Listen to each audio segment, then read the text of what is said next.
Hello everyone. Today we have with us Dr. Tuli Day. She is a tumor biologist and currently works as an assistant professor at the Institute of Bioinformatics and Biotechnology at Savitribai Phule Pune University in India. She did her MSc in zoology from Vidyasagar University in West Bengal and pursued her PhD at Indian Institute of Kharagpur. She did her postdoc at Friedrich Alexander University in Germany and at IIT Kharagpur, where she also worked as a research scientist. We are honored to have you here, ma'am.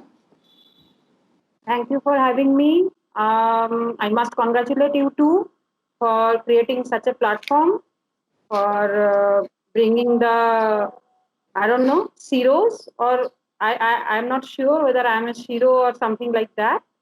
But anyway, thank you for having me. You definitely are, Thank ma'am. you. Yes, ma'am. Okay. So, ma'am, how are you and how is your work going on? Work. Work is like everything is virtual. Research we are doing. The students are there coming back slowly. We are gearing up, and I think they will. It will take some time to adjust ourselves. We cannot manage the time we lost, but we are trying to get back as quick as possible without making anybody sick and without what we can say, without overriding the rules and regulations. We have to keep them in our mind. So we are trying slowly. We'll get back. Yes, ma'am.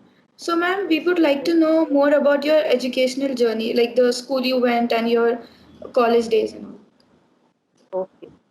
So as you already when you are doing the introduction, you are telling that I'm basically from West Bengal. Okay. So in West Bengal, you have heard of the city Kharagpur in the context of IIT. And another context is there that we have the world's largest platform, okay, railway platform. That is like our signature. So I was there. I was there, born and brought up there.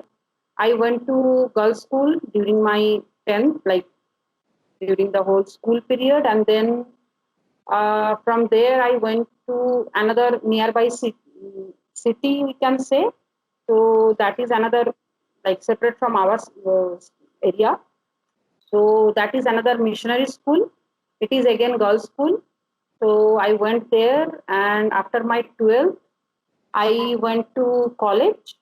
That is one, we had one king family in our area in the sense in our district. So that family, they have created a college for the girls again. So I went to that college. That is, we call it as Gop College.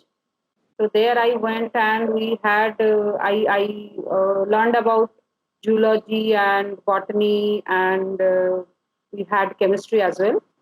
So that was my college journey, and then after that I tried for MSc in Kolkata in Bethune's College. So it was one of the again girls' university. But the problem was that time was that they were not having any hostel. So it was like I have to stay in PG and I have to have that PG experience. So my mom was like not very keen on that. She was like, uh, it is better you study from home. Not because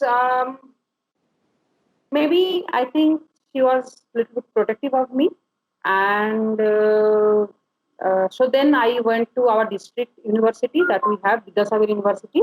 So I went there and I completed my MSc in zoology. So that was that, and then I, like all of you, I had no idea what I want to do, and then I was like, but I was clear that what I don't want to. Like I don't want to go for a fixed job. I don't want to go and marry someone and do housework. So I was clear about this point that I don't want to do this. Yes, ma'am. So, can you tell us more about your current work? Okay. So current work, it's I think it's very interesting, and so to talk about my current work, I need to talk about little bit about my training. Okay, so why it seems interesting to me. So when I was doing my PhD, I was trained as a molecular biologist mostly, and I was handling amoeba cells, like the entamoeba histolytica. You have heard of entamoeba invadens. It is entamoeba histolytica is a parasite of our gastrointestinal tract. Entamoeba invadens is the laboratory mimic of that we can laboratory strain, but it is a parasite of snakes. So I was very interested. Like I will catch hold of snakes and then I will work with this entamoeba invadens. But then at the end, I got to know that no, the culture is already established. You don't have to catch any snakes or anything. So from there, I understood that I like to do microscopy. I like to see if I do stain them, how they behave, how the cells they move from here to here. So I like these things. And then I was trained as molecular biologist. So I learned some molecular biology related techniques. And then during my first postdoc in Frederick Alexander University of Germany, Nuremberg, I was working in a collaboration between one biomaterial lab and one biophysics lab. So these two different, completely different environment. One is they are working with cells, but they are looking into the biophysics of that cell. Another lab, they are working with material science, but they want to use that material in cellular context. Like they want to create implants, they want to create scaffold on all this sort of thing. So these two environment gives me very interesting, what I can say, insight about how you can merge different subjects. After that experience, I had some family emergencies, so I had to came back, and then again my old department, that is Department of Biotechnology, but with a different faculty. They were working with biomaterials, which is they are silk expert. They were so the different kind of silks they are isolating different types of silk, and then they are using them to create biomaterials. So that was another what you can say experience for me, that how you can use natural components. Okay, before I was using titanium, I was using like let's say zirconium, this kind of metals. Now I can use biomaterials or material which is we can take from nature and then use it for our own purpose. So there we have used this kind of scaffold and hydrogel and all these things to create tumor environment. When I joined SPPU and I was about to open my own lab, then I was like, why don't we use this all experience that I have learned and create something new for me? Okay.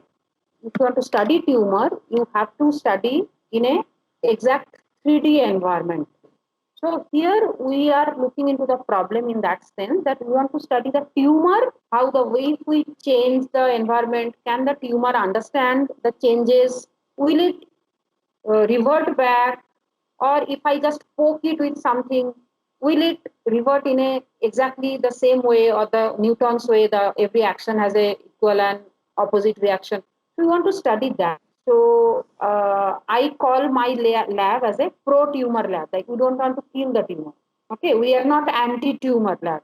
We are pro-tumor lab. We want to grow it. We want to let it grow, let it proliferate, and then we want to study it. Okay, so we call it as a pro-tumor lab, and we want to study different aspects of tumor. Right now, one of my students, they are working on how the metastasis happen.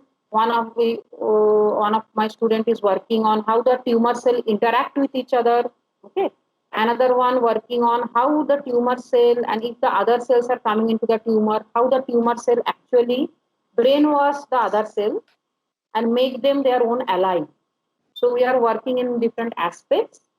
And let's see, maybe we'll find out something interesting, and then I'll get back to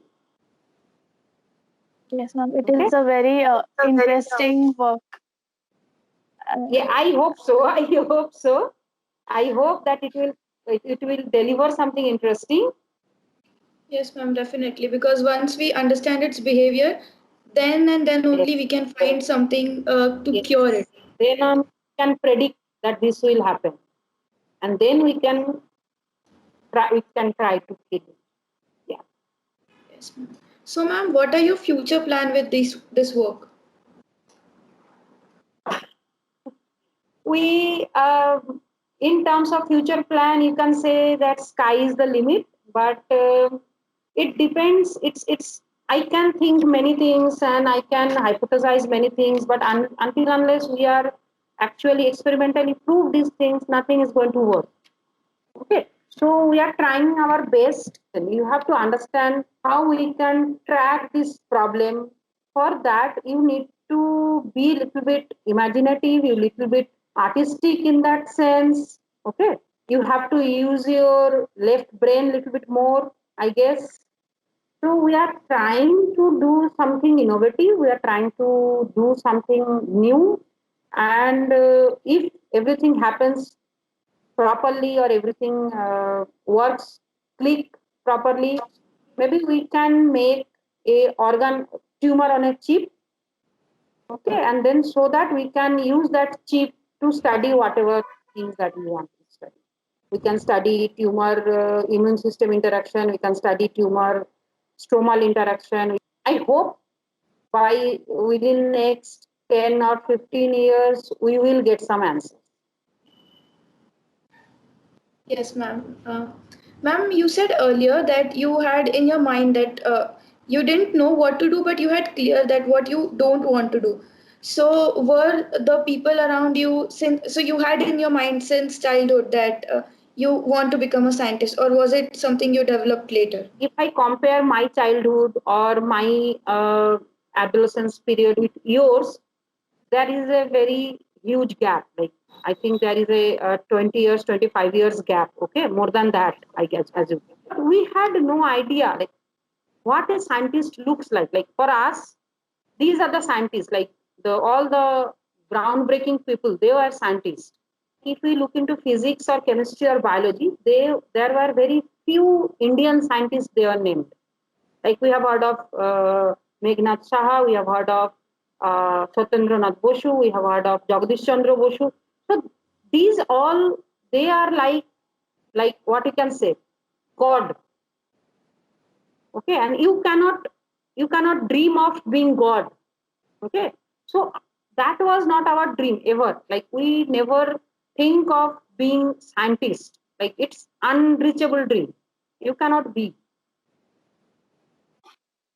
to it like now from a different perspective, because now I am in a different perspective, so I can look into my childhood in a different thing in a way that we were personally like in my life we were from middle lower class, like middle class, like lower middle class. Okay, so my father died when I was in class 4, and then my mom was a school teacher in that sense. She was a primary school teacher. Okay, so you have seen primary school and then primary school teacher. Okay, so it was not that we are having a very poor life sort of thing, but it was not, we are not having any extravaganza. And somehow I was good in biology, and maybe I don't know, somehow it was interesting, and because I was getting good marks. Okay, and then after that, when I have done my masters and everything, then somehow because I have done my BSc and MSc in masters, so it become easier for me to pursue biology related work. And at that time there was, as I said, that I had only two options, like get married or get a job. And then I was clear that I cannot take a 9 to 5 job, I will die. So Then when we are doing, I was after MSc and all these things, I was looking into the opportunities and everything, and then my mom was like, "No, you have to get married, and because if you are not getting married, the society will rot or something like that." Okay, because the society depends on the unmarried girls. So I had a bet with my mom, like, okay, if I clear CSR and if I got to go in PhD, there will be no marriage. Okay, I will do whatever I want, obviously, PhD. And if I will not clear CSR, then I will marry. There was a bet. And then I cleared CSR. And then I joined an IIT, Kharagpur. So then I learned that yes, I love this. I love research. And then it was like that. So, ma'am, what according to you are some discriminations that women in STEM face? If your mom is working, okay, so your mom and assume your mom is coming back from office and your dad is also coming back from office. So whom you will ask कि आज tiffin में क्या होगा? Yeah, what will be the snack? Your mom. Yes. Yes. So our system is developed like that. We will never ask our dads कि आज चलो आज खाना आप पकाओ. No. So if we can change the mentality, if we can change the system, I think that is where we are discriminating rather than in project wise or rather than salary wise or at job environment. We are discriminating them at home. That if we can solve, okay, we will have better women scientists. Yes, ma'am. This mentality, it is very important to change this mentality. And that you people have to do. Yes, ma'am. Hmm? You people and the next generation you have to do, you have to treat them equal. Like when your mom is coming back from office, you should not expect that she will do the things. She is also working, na? So either you do or you do something else, you plan something else so that they will feel that okay, I don't have to rush into the kitchen and then do this and that, because our brain is word we are like imprinting is so hard. Even if you take your mom from the kitchen, she will go there. See, we are trained in that way that it is your duty, it is your job, it is your mother's duty, you are supposed to do this. So that imprinting cannot be erased in one generation. We need 2 3 generations to remove that imprinting, that you are not supposed to do all these things. You do whatever you are best and then let other things take care of themselves. But that our moms, they are not capable of thinking like that. Maybe our generation is capable of thinking like that, not capable of doing it. Maybe your generation will do it. Yes, ma'am.